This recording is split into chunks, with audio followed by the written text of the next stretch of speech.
2016년 4월 10일 주일날 예배를 하나님 앞에 회개하는 마음으로 그리고 감사하는 마음으로 그리고 하나님 우리를 진실로 도와주십시오 하고 당부하고 간절히 원하는 마음으로 오늘 하나님께 예배를 드리도록 하겠습니다.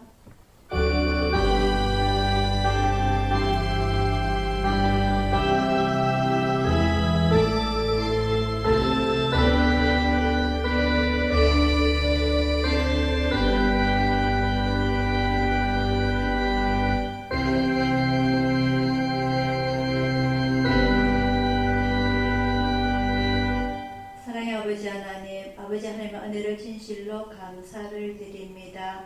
하나님께서 허락하시고 선택하신 그곳에 아버지 하나님 하나님의 이름을 높여드리고 하나님의 십자가를 세우기가 얼마나 힘이 드는지 아버지 하나님 이번 일을 통하여서 아버지 하나님 저희들이 세 곳에서 땅을 내리고 주님의 복음을 전파하기에 너무나 힘이 들다는 걸 알지만 아버지 하나님께서 주신 그 깊이 있는 말씀 겸손과 눈물로 우리가 하나님의 역할을 다 감당할 수 있도록 인도하여 주시길 간절히 원하옵나이다. 하나님께서 허락하신 그곳 하나님께서 주신 그 안식처에 아버지 하나님 저희들이 평안히 거할 수 있도록 아버지 하나님 인도하여 주시옵소서. 오늘 예배 올려드릴 때에 아버지 하나님 간절히 저희들이 무릎 꿇고 올려드립니다. 저희들 일일이 기억하시고 저희들 영혼과 육신 간의 건강함을 허락하여 주셔서 하나님을 찬양할 수 있도록 하나님의 이름을 높여드릴 수 있도록 하나님의 영광을 드러낼 수 있도록 저희들의 제자된 역할을 다 할 수 있도록 인도하여 주시옵소서. 아버지 하나님 우리 성도님들 일일이 머리 위에 안수하시고 그 힘든 그곳에 다 아버지 하나님 손으로 위로하여 주시고 평안함을 허락하여 주셔서 온전히 우리 하나님만 찬양할 수 있도록 사랑합니다 라고 고백할 수 있는 그런 가족들이 될 수 있도록 아버지 하나님 지켜주시옵소서. 오늘 이 예배 시정일간 부탁드리옵나이다. 인도하여 주시옵소서. 감사드렸고 예수님 이름으로 기도드리옵나이다. 아멘. 성경과 204장입니다.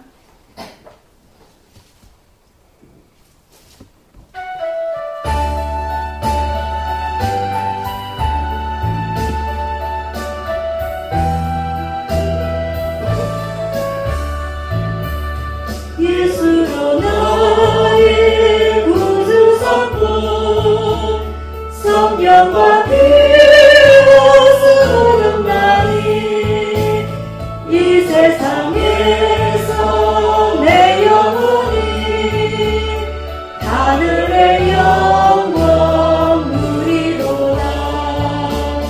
이것이 나의 간증이요 이것이 나의 찬송이세. 나 사는 동안 끊임없이 구주를 찬송하리로다. 온전히 주께 맡긴 내 영 사랑의 음성을 듣는 중에 천사들과 함께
우리 거룩히 여김을 받으시오며 나라의 김하오시며 뜻이 하늘에서 이룬 것 같이 땅에서도 이루어지다.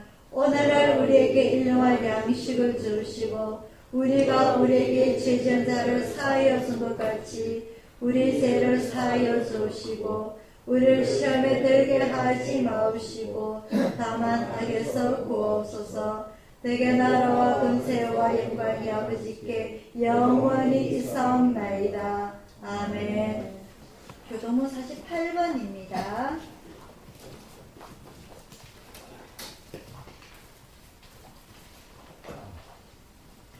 교도문 48번 고린도전서 13장입니다.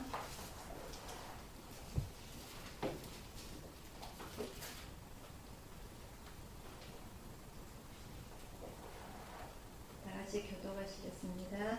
내가 사람의 반응과 천사의 말을 할지라도 사람이 없으면 소리나는 우리와 울리는 개가 되고 내가 예언하는 능이 있어 모든 비밀과 모든 지식을 알고 또 산을 옮길 만한 모든 믿음이 있을지라도 사람이 없으면 아무것도 아니요 내가 내게 있는 모든 것으로 구제하고 또 내 몸을 불사르게 내어줄지라도 사랑이 없으면 내게 아무 유익도 없느니라.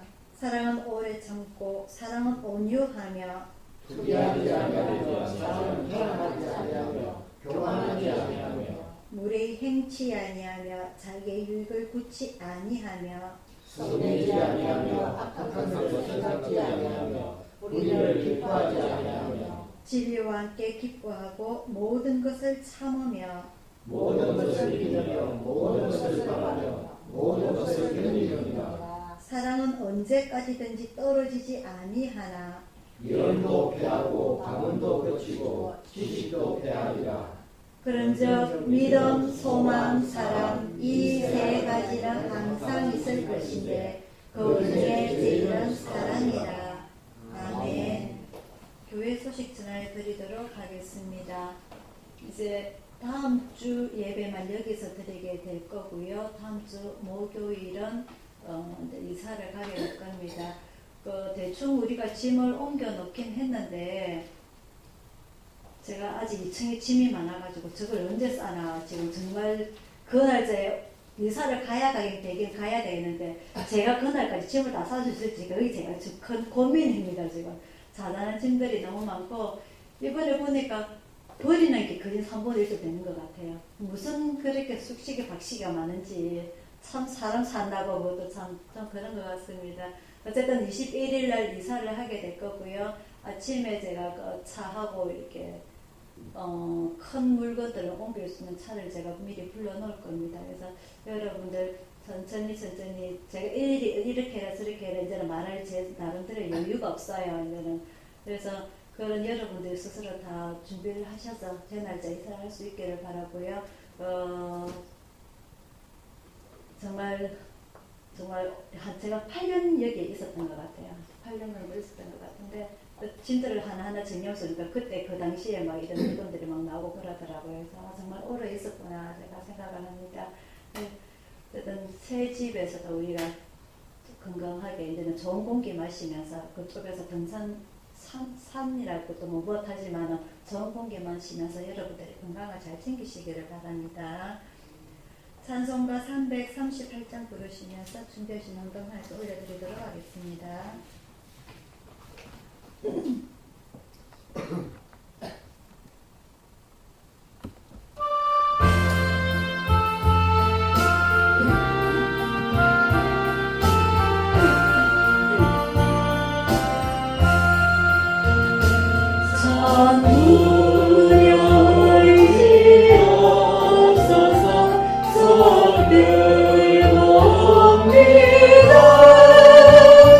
주를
사도행전 20장입니다.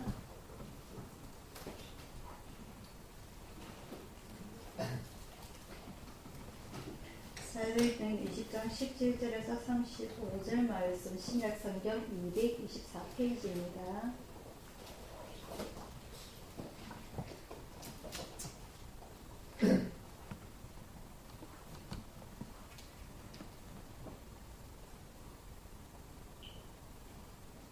신약성경 224페이지 사도행전 20장 17절에서 35절까지 말씀 한 절씩 교독하도록 하겠습니다. 바울이 밀레도에서 사람을 에베소로 보내어 교회 장로들을 청하매 오늘 그리스도에게 말하되 아시아에 들어온 첫날부터 지금까지 내가 항상 너희 가운데서 어떻게 행한 것을 너희도 안다니 곧 모든 겸손과 눈물이며 유대인의 관계를 인하여 당한 시험을 참고 주를 섬긴 것과 유익한 것은 무엇이든지 공중 앞에서나 각 집에서나 어린이 없이 너희에게 전하여 가르치고 유대인과 헬라인들에게 하나님께 대한 회개와 우리 주 예수 그리스도께 대한 믿음을 증거한 것이라.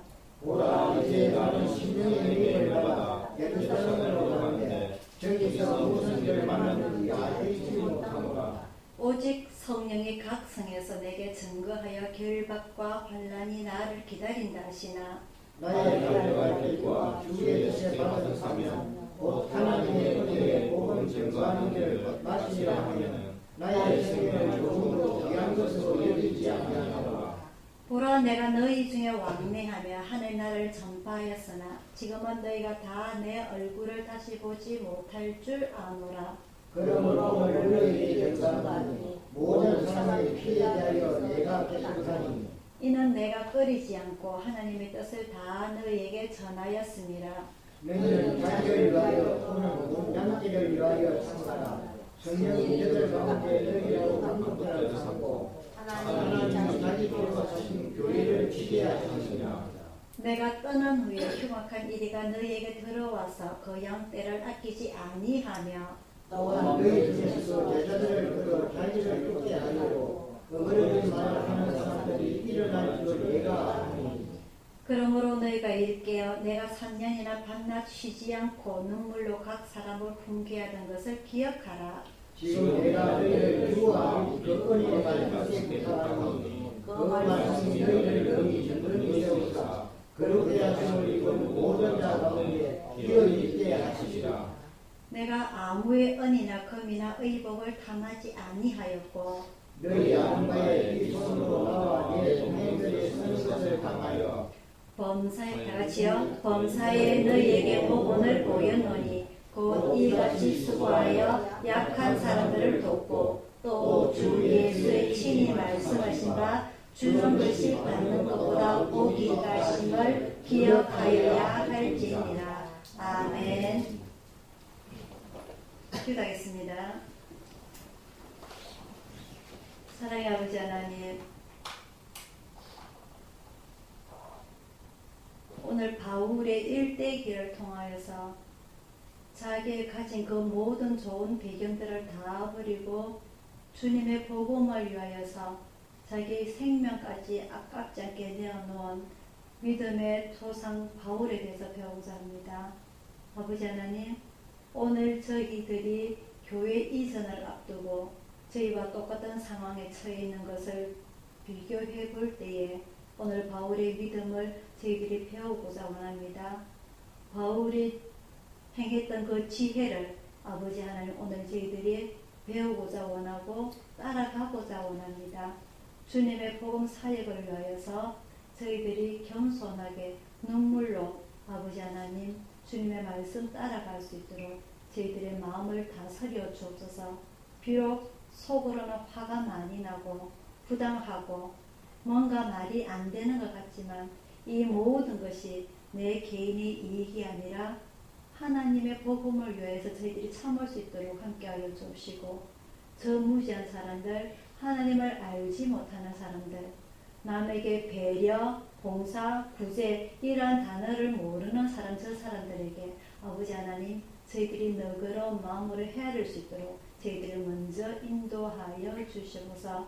오늘 이 말씀 배울 때에 저희들과 함께 해주시길 간절히 원하오며 감사드리고 예수님 이름으로 기도드리옵나이다. 아멘.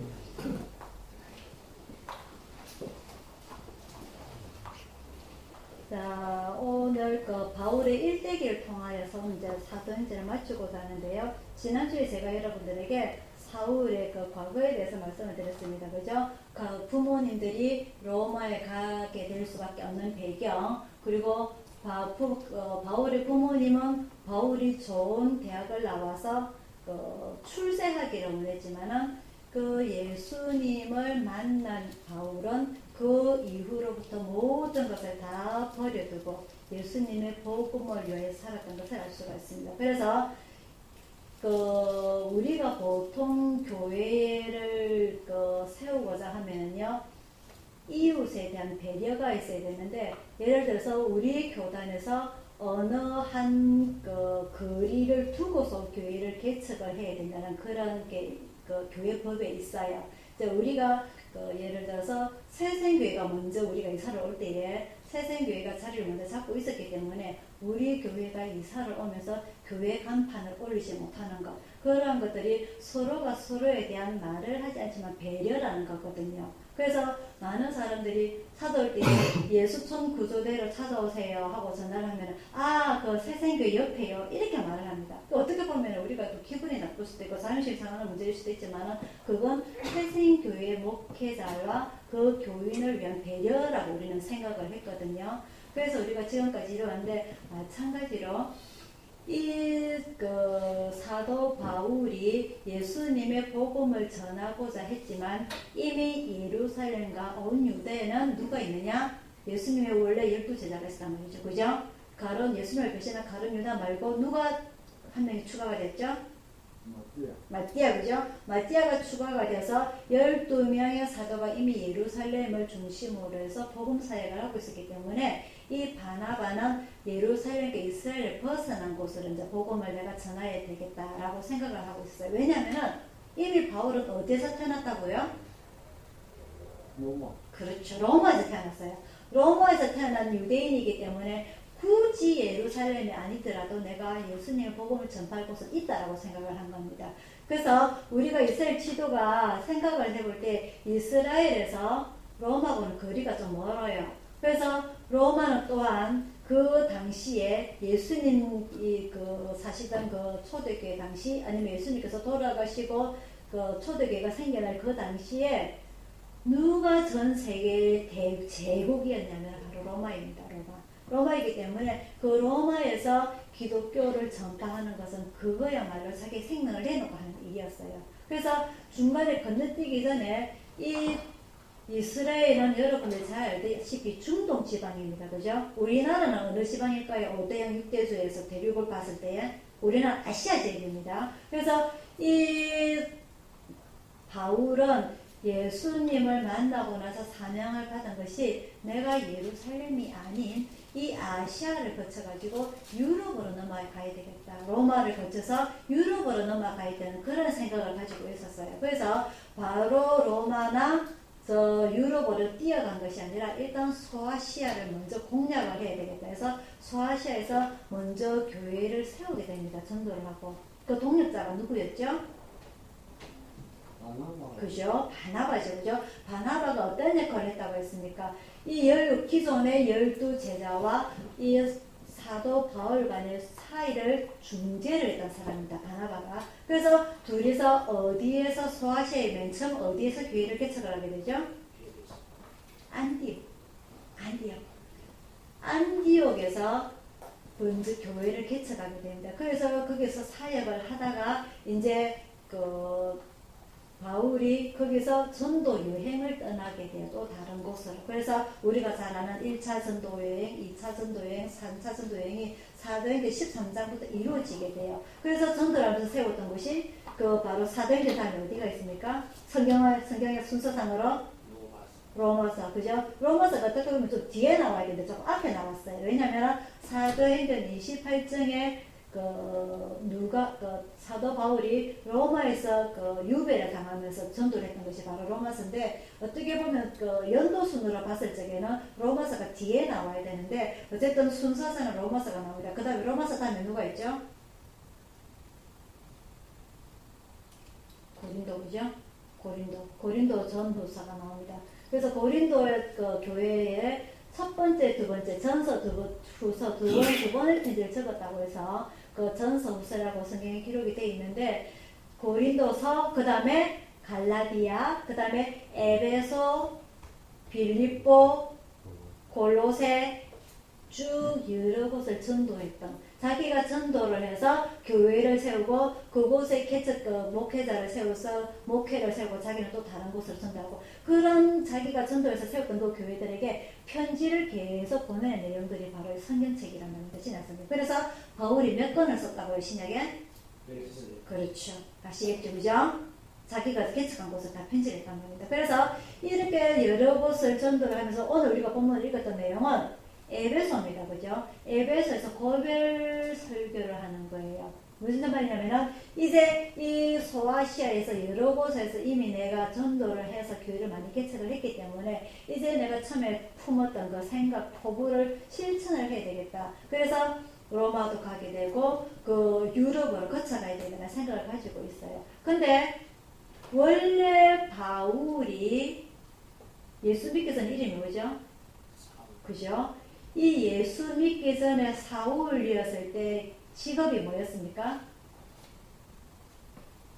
예수 믿는 사람들을 잡아서 넘겨주고. 그렇죠. 그런 일을 했었죠. 저 무슨 말이냐면은, 나중에 이 사도행전 뒤쪽에 넘어가다 보면은 나중에 사도 바울이 잡혀요. 그죠? 유대인들한테 잡혀서 신문을 당합니다. 신문을 당할 때 계속 자기가 변론을 해요. 변론을 하는데, 나는 유대인으로서 바리새인으로서 로마의 길리기아 다소라는 곳에 태어나고 이렇게 자기의 과거를 쭉 얘기하는 장면들이 나옵니다. 나중에 자기가 잡혔을 때에 자기가 자기 설명을 하기를 나는 바리새인이라고 표현한다. 바리새인이 어떤 사람입니까? 이스라엘에 4대 정당이 있다고 했죠, 그죠? 바리새인, 사두개인, 에세네파, 열신당. 요 세 개 중에 요 네 개 성당 중에서 여당이 바리새인이란 말입니다. 이야기 시켰죠, 그죠? 여당이기 때문에 파워가 세요. 그래서 모든 같이 하나님을 믿는 이 유대인들이 예수를 믿는 사람들을 잡아넘기는 똑같이 일을 했던 같은 공무원이란 말입니다. 아시겠죠? 그런 일을 했던 사람, 이 사도 바울이 예수님을 만나고 이제는 반대파에 서게 된 거예요. 바울은. 그죠? 반대파에 섰는데, 하지만 그 친구들은 아직 유대인의 서기관으로서 일을 하고 있단 말입니다. 제사장으로서, 서기관으로서, 선생 랍비로서 일을 하고 있습니다. 그래서 근데 사람들이 당신이 예루살렘에 가게 되면 자기의 옛날 친구들이 같이 예수 믿는 사람을 잡아넘기는 그 사람들이 당신을 잡으려고 준비하고 있습니다. 라고 정보를 줘요. 친척들이라든지 다른 성도들이 정보를 주게 됩니다. 하지만 나는 로마에 가야 되겠다라고 마음을 굳혔기 때문에 내가 잡히더라도 내가 자유롭게 배를 타고 로마에 가지 않고 잡혀서 포성줄에 묶여서 밧줄에 묶여서라도 내가 로마에 가게 되면은 나는 그렇게 하겠다라고 바울이 자기의 굳은 결심을 갖게 돼요. 그래서 오늘 본문 말씀은 자기가 개척했던 곳이 하나인 에베소 교회 사람들에게 마지막 내가 잡혀서 가게 되더라도 그렇게 상황이 오게 되면 내가 다시 여러분들을 보게 못하게 될지 모르지만 이라고 고백하는 게 바로 이 설교입니다. 내용입니다. 아시겠죠? 내용을. 그래서 오늘 본문을 보면은 18절부터 나옵니다.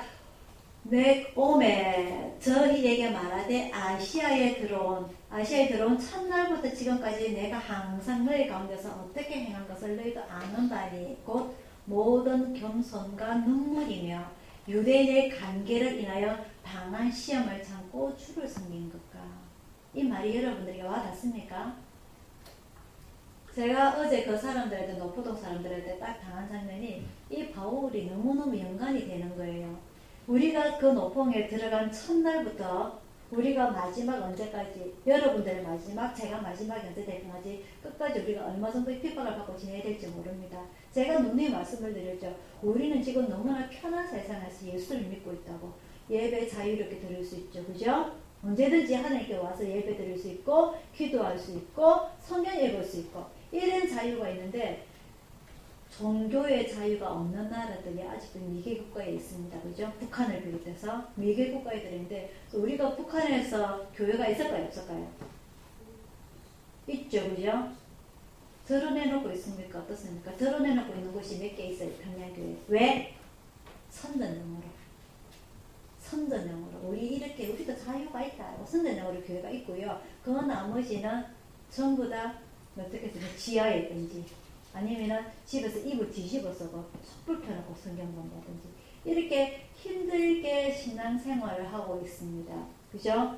그런 수많은 사람들이 있는 반면에 우리나라는 그나마 일제시대 말부터 조선 말부터 해가지고 선교사들이 우리나라에 들어오고 그리고 때마침 일제시대라든지 6.25 전쟁이라든지 큰 사건을 통하여서 우리가 미국의 선교사들이라든지 도움을 많이 받았죠. 처음에 그 조선 말 때에 개방의 물결이 일어날 때에 이 선교사들이 우리나라에서 고생을 너무 많이 했어요. 사람들이 받아들여지지가 않아가지고. 그래서 그 사람들이 도대체 이 사람들을 어떻게 하면 예수를 믿게 할 수 있을까 하고 생각한 게 뭐냐면 두 가지가 있습니다. 두 가지가 뭐냐면 하나는 병원이에요. 그 당시만 우리나라 사람들 아프면 그대로 다 죽었습니다. 우리나라 사람들이. 제대로 치료를 받지 못했어요. 한약 한서 제대로 못 썼어요. 왜? 돈이 없기 때문에. 그래서 무료 병원을 세워가지고 무료 치료를 해주겠다 해서 병원 의료생활 하나와 그리고 우리 세종대왕이 한글 만난 지가 몇천 년 됩니다. 그죠? 그럼에도 불구하고 일반 서민들은 한글도 잘 몰랐어요. 모르는 사람들이 많아요. 그걸 우리가 교육을 가리키겠다. 이 아이들에게 교육을 가리키겠다 해서 학교와 병원을 두 개를 세워서 거기에서 이제 서서히 예수님의 복음이 전파가 되기 시작을 했어요. 그래서 부산에서 가장 오래된 교회가 어디입니까? 철마교회? 나 잘 모른다 사실은. 오래 우리가 역사 있는 교회가 부전교회라든지 부산교회라든지 몇 군데가 있어요. 정말 그 당시부터 오래 때부터 되는 그런 교회들이 있는데 그런 교회를 기점으로 해가지고 지금 부산에도 수천 개 교회가 있게 되는 거예요. 그런 사역들이 역사들이 일어나게 되는데 이 바울이 그러한 사역을 하게 되는 겁니다. 이 소아시아에서 행했던 이 모든 일들이 하루아침에 사람들이 우리가 지금 업보당에서 제가 당한 것처럼 마음대로 교회 세우세요. 허락이 되지가 않아요. 이런 배척이 많이 일어나는 가운데 이 바울이 한 말이 여기 본문 19절에 나와 있습니다. 모든 겸손과 눈물이며 유대인의 관계를 인해서 옛날엔 동무였고 친구였던 같이 일을 했던 그 공무원들이 지금은 나를 잡으려고 눈이 벌겋게 나를 찾아서 돌아다니고 있다는 거죠. 그 모든 관계를 인하여 당한 시험을 참고 주를 섬긴 것과 어떻게 보면은 내가 먹는다고 나한테 도움이 되는 것도 있는데 누가 내 입에 밥 넣어주는 것도 아니고 내 주머니에 돈 넣어주는 것도 아닌데 내가 예수를 위해서 내가 이렇게까지 해야 될 것인가 많은 사람들이 생각을 합니다. 어리석다고 생각해요. 예수 믿는 것이. 그래서 제가 어제 당했던 것처럼 사람은 들어와서 살아도 좋다. 이미 돈을 주고 샀고 공사도 그진 다 되었기 때문에 이걸 다시 물릴 수가 없기 때문에 사람은 살아도 좋다. 대신에 예배를 드렸으면 안 된다는 것을 오늘 이 자리에서 나에게 확답을 해달라고 하더라고요. 종교를 가지고서 싸움을 영적 전쟁이 일어나고 있는 겁니다. 시험을 하는 거예요. 다 그 자리에서 답을 날래요. 예배는 절대 안 드리겠다고. 세상에 목사가 예배를 안 드렸다고 하면 목사가 뭐더 필요가 있으니까 참 깝깝하더라고요. 말이 안 통하더라고요. 이것을 이 바울이 이 당시에 그런 일을 했단 말입니다. 그래서 제가 이 본문을 지난주에 똑같이 이 본문을 다시 듣는 게 바울이 모든 겸손과 눈물로 이 많은 세월들을 지나왔단 말입니다.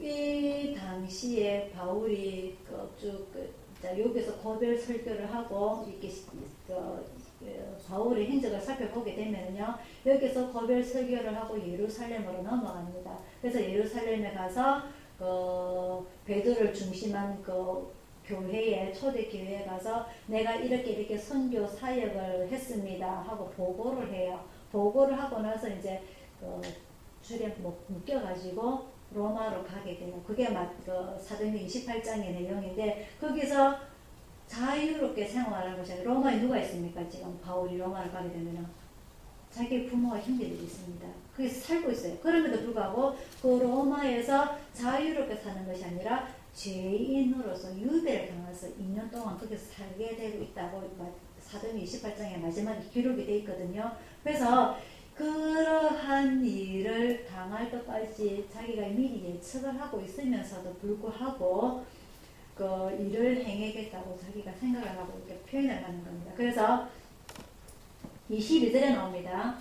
22절에 보라 이제 나는 심령의 매임을 받아서 예루살렘으로 가는데 저기서 무슨 일을 만날는지 알지 못하느라 오직 성령이 각 성에서 내게 증거하여 결박과 환난이 나를 기다린다 하나. 그죠? 이미 자기가 묶이고 죄인의 몸이 될 거라는 걸 이미 다른 주변의 많은 성도들의 입을 통하여서 이미 알고 있습니다.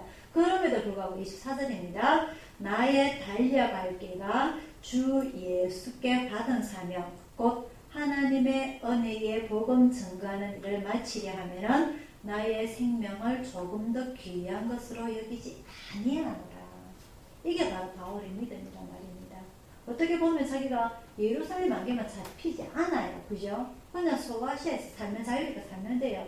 자기가 여러 군데 개척해놓은 교회 중에 하나에서 거기서 목회자로서 예배 인도하고 그 사람들 다시 더 전도하고 거기서 평화롭게 살면 되는데 내가 예루살렘에 가서 포성줄에 묶여서 밧줄에 묶여서 로마에 가게 될지라도 내가 예수님의 복음을 전파하고자 하는 거예요. 이게 주 예수께 받은 사명이라고 적혀 있습니다. 예수님께서 나에게 맡긴 이 사명, 내가 끝까지 완수하고자 하면은 내가 포성줄에 묶여서라도 가야 되겠다고 자기가 얘기를 하고 있는 겁니다. 그래서 내가 떠나감으로 인해서 다시는 나를 보지 못함으로 인해서 내가 다시는 자유롭게 너희들과 다시 만날 수는 없게 됐다 하더라도 슬퍼하지 말고 너희는 너희들 믿음대로 잘 여기서 믿음 생활 잘하고 살아가고 있는 게 바로 오늘 본문 내용입니다. 그러면서 33절에 나와요. 이때 바울이 예수님을 만날 시점이 한참 청년의 나이 한 30세 수준으로 우리가 볼 때에 이때는 거지는 전도 생활을 했는 게 한 60세 정도라고 우리가 보통 신학자들이 측정을 합니다. 한 60세 정도면 이제 나이가 많이 늙었어요. 그죠? 지금 60세면 나이가 아니지만은 이 당시에 60세만 하더라도 많이 나이가 늙었어요. 그래서 이 60세가 된 나이에 자기 인생을 진짜 포기하고 이제는 편안하게 살고자 원할지인데 또다시 모험을 강행하는 겁니다. 그러면서 33절에 나옵니다. 이 나이가 되도록 내가 근 30년 동안 복음 전도 생활을 하면서 내가 아무의 은이나 금이나 의복을 탐하지 아니하였고 너희 아는 바에 이 손으로 나와 내 동행들을 쓰는 것을 당하여. 이 사람이 전도를 하면서 직업을 무엇을 가졌을까요? 아는 사람?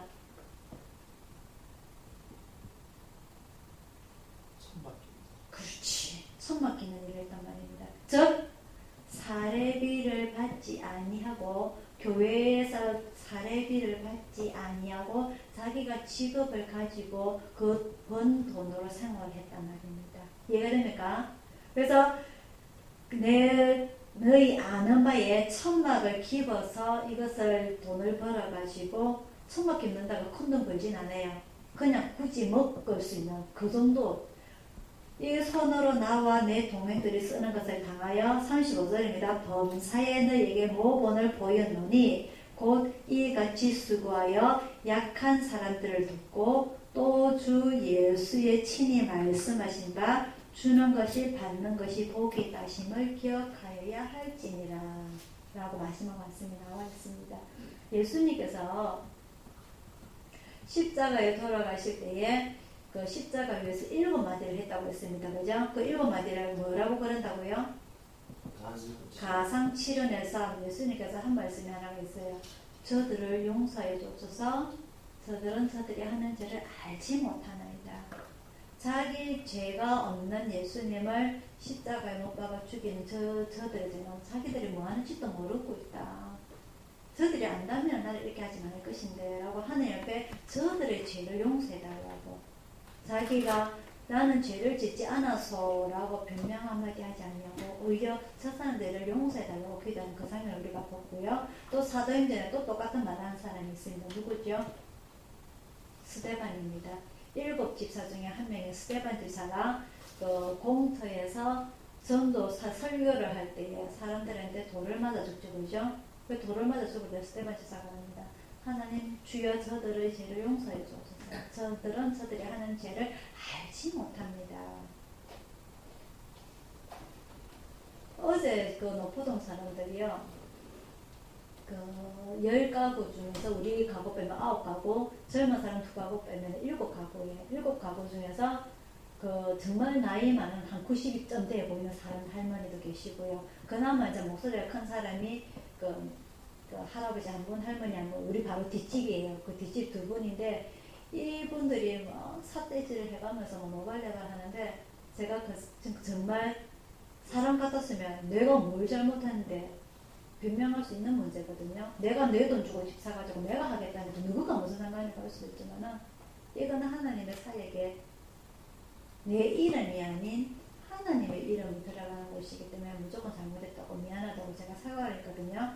그러면서 저 사람들이 내가 잘났다고 덤벼버리면요 싸움이 나고 더 크게 일어납니다. 그래서 우리가 해야 할 일들은 저 사람들을 정말 알지 못합니다. 저 사람들을 용서해 주십시오 기도를 하면서 화가 안 풀릴 때가 있어요. 분이 날 때가 있어요. 그죠? 그럴 때는 어떻게 기도를 하느냐, 하나님께서 저 사람들을 확 갚아주십시오 라고 대신 기도를 해야 돼요.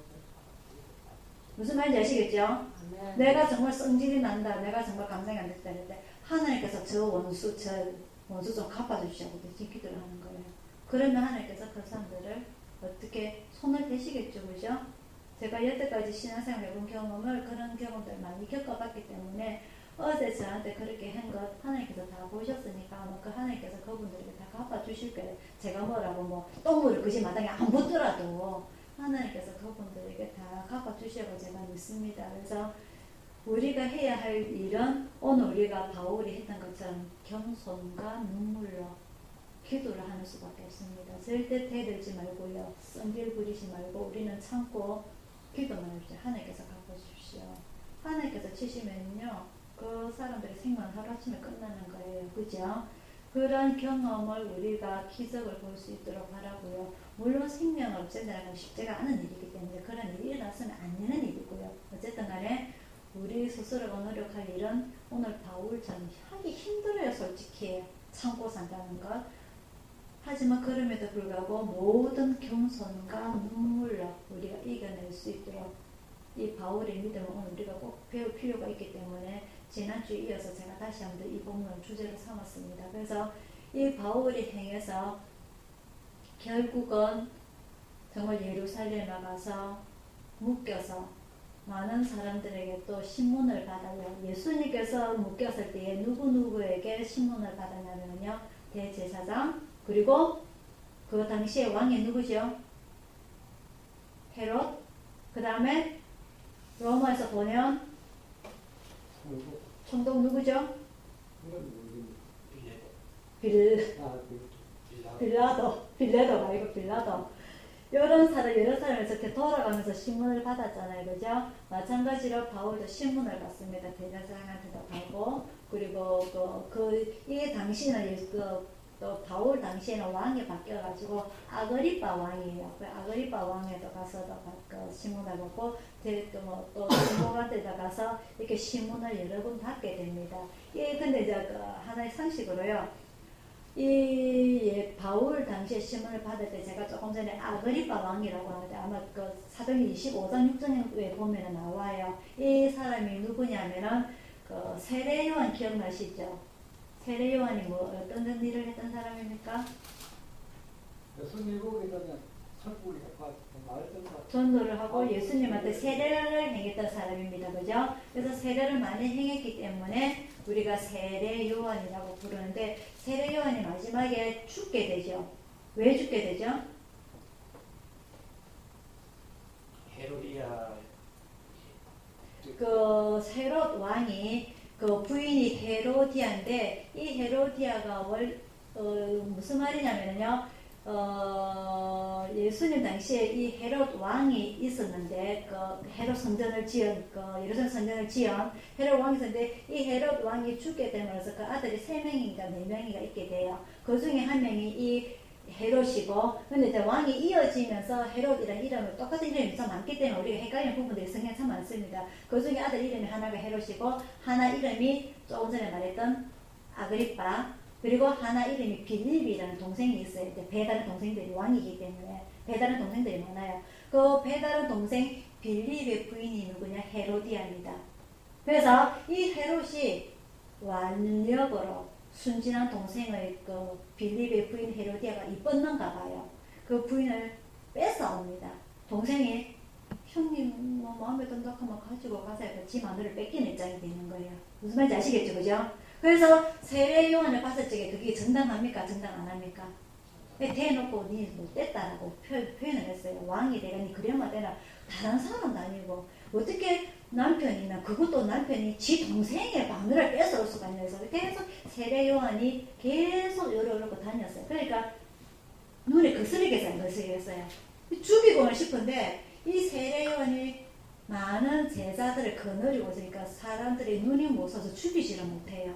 그러고 있는 와중에 이 헤로디아의 딸이 그러니까 빌립과 헤로디아 사이에 낳은 딸이 그 살로메입니다. 살로메가 그 헤롯의 생일에 나와서 춤을 추죠.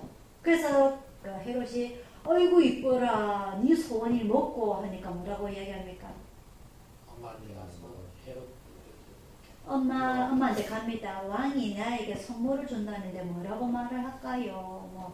뭐 공주 옷을 사달라 할까요? 집을 한 채 사달라 할까요? 뭐라 할까요? 물어요 저거 엄마한테. 그래서 저거 엄마가 어쨌든 간에 빌립으로 부인으로 있으면 빌립이 조금 부족했던가 봐.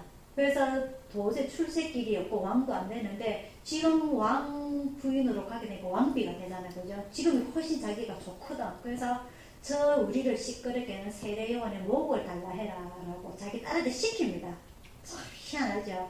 그래서 그 자기 딸 살로메가 헤롯 왕한테 가서 세례 요한의 목을 나에게 주시오라고 이야기를 하게 됩니다. 그 약속을 사람들 다니는 데서 약속을 했기 때문에 그 세례 요한을 죽여가지고 그 목을 주게 되죠. 그렇게 해서 세례 요한이 먼저 죽게 됩니다.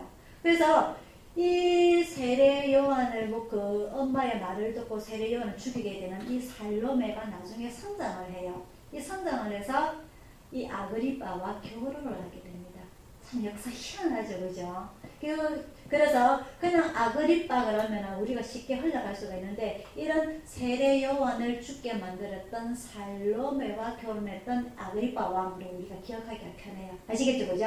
그래서 이 아그리빠 왕에게라든지 그 당시에 본디오 빌라도가 아닌 펠릭스 총독이라는 사람들 신문을 받게 되고 또 대제사장의 신문을 받게 되고 여러 번에 걸쳐서 신문을 받게 돼요. 그때마다 예수님은 참았다 했습니다. 그죠? 변명하지 아니하고 바울은 내가 잘못한 게 없어 라고 변명한 게 아니고 나는 유대인입니다. 나는 바리새인입니다.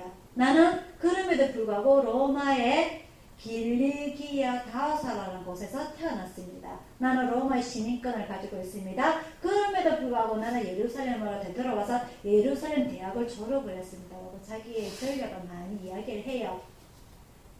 그럼에도 불구하고 내가 예수님을 만난 이후로 내 모든 것을 포기를 하고 너는 지금 예수님을 위해서 살아가고 있습니다. 내가 지금 죽게 되더라도 나는 예수님을 포기할 수 없습니다. 라고 복음을 증거하게 돼요. 하지만 예수님은 유대인의 시민권을 가지고 있지만 그 당시는 어떻게 이스라엘이 어떻게 됐죠? 로마의 식민지였습니다. 그죠? 그래서 로마의 시민권을 가진 이 바울을 이 사람들이 예수님처럼 쉽게 죽일 수가 없었어요. 그래서 포로로 로마로 돌려 보내게 됩니다. 그래서 로마에서 자유롭게 사는 것이 아니라 죄인의 몸으로 이틀 2년 동안 그 색방에서 살아가면서 거기에서 이 바울이 또 복음을 전파하고 사람들을 불러 모아서 설교를 했다고 그 내용이 바로 사도행전 28장 내용입니다. 자, 그러면은 이 사도행전 저자가 누굽니까? 바울. 누가, 그죠? 누가의 직업이 뭐라고 했죠? 의사입니다. 그러면 이 사도 바울이 누가를 언제 만나게 되느냐? 사도 바울이 몇 차에 걸쳐서 전도 여행을 했죠? 3차의 전도 여행을 하면서 2차 전도 여행 때 빌립보에서 이 누가를 만나게 됩니다. 누가는 의사로서 상당한 학식을 가지고 있는 사람이라고 했습니다. 그죠? 그럼에도 불구하고 어떻게 보면 이 예수님에 대한 종교가 씨알이 안 맥힐 수가 있어요. 하지만 이 바울이 하는 행동과 말이 일치한다는 것을 보고 아 정말 예수님이 어떠한 분이신가 해서 궁금증에 대해서 결국 이 사도 바울을 따라서 전도 여행에 같이 동참하게 되고 결국 로마까지 따라가게 돼요. 그래서 참 조금 아쉬웠던 게 마지막에 이 사도 바울이 어떻게 해서 마지막에 어떻게 죽었는지까지가 이렇게 성경에 기록이 되어 있지 않아서 조금 아쉬움은 있지만 그때까지 이 로마에서 2년 동안 유배 생활을 하면서까지 기록이 되어 있는 게 이 바로 누가를 통해서 기록이 되어 있다는 것을 여러분이 하시면 되고요. 오늘 이것으로 통해서 사도행전의 공부를 마치고 다음 주는 로마서로 들어가게 됩니다. 그래서 시간 나실 때마다 여러분들이 로마서 읽어보시면 되고요. 로마서를 보게 되면 정말로 이 기독교의 교리가 어떠한 것인가.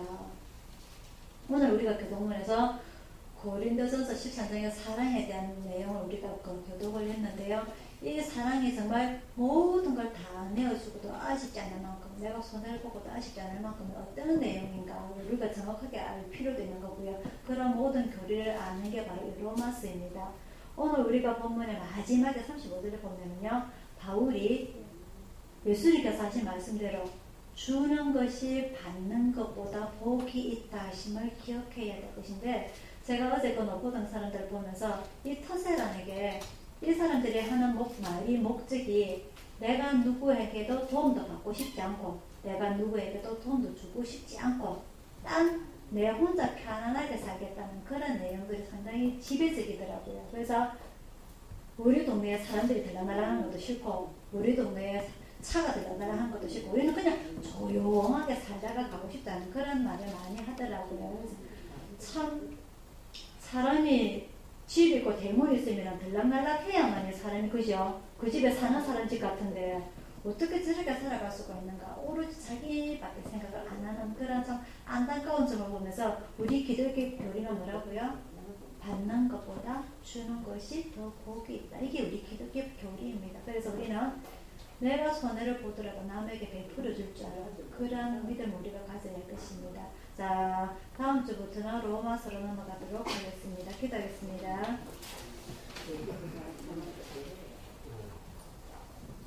사랑의 아버지 하나님, 오늘 이 사도행전 사도 바울의 일대기를 보면서 우리가 많은 것을 생각하게 됩니다. 2000년 전의 사건이 오늘 우리랑의 사건과 아무 관련이 없는 것처럼 보이지만 아버지 하나님, 하나님께서 가리워 놓으신 이 영적인 부분에서 바라볼 때에 지금 우리 상황이랑 많은 부분이 닮아 있는 것을 봅니다. 사도 바울이 이 예수님을 따라서 모든 환난과 공고를 아버지 하나님 겸손과 눈물로 이겨낸 것처럼 저희들이 또한 그곳에서 주님의 사역을 하기에 일어나는 모든 환난과 공고를 겸손과 눈물과 기도로 이겨낼 수 있도록 아버지 하나님 함께하여 주시옵소서.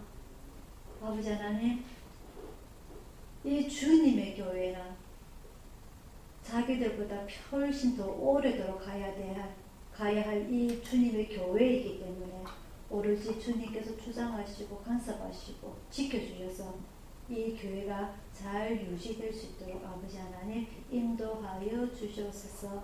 주님께서 저희들에게 힘을 주시고 또한 보호하심을 주셔서 그 사람들이 정말 예수 믿는 사람들이 뭔가가 틀리더라 하는 그런 소리가 날 수 있도록 도와주시고, 예수 믿지 아니하여 지금 우리를 핍박하는 그 사람들 아버지는 용서하여 주시고 그 사람들의 마음까지 변화시킬 수 있는 큰 역사가 일어날 수 있도록 인도하여 주시옵소서. 우리 유son 가족들이 한 몸과 한 뜻이 되어서 아버지는 다 함께 주님 앞에 열심으로 기도할 수 있도록 아버지는 인도해 주시길 간절히 원하오며 감사드리고 예수님 이름으로 기도드리옵나이다. 아멘. 찬송가 482장입니다.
지금은 우리를 구원하신 주 예수 그리스도의 은혜와 성령님의 감화 감동하심과 평화와 축복이 오늘 예배를 참석한 모든 성도들과 중국에서 있는 구세들을 후원하는 모든 기관과 개인과 오늘 또한 바울의 믿음을 통하여서 우리 무릎 꿇은 성도들의 각자 마음속에 피어나는 이 믿음 또한 아버지 하나님께서 지켜주시길 간절히 원하고자 하는 그 마음 또한 충만히 간절히 있을지어다. 아멘.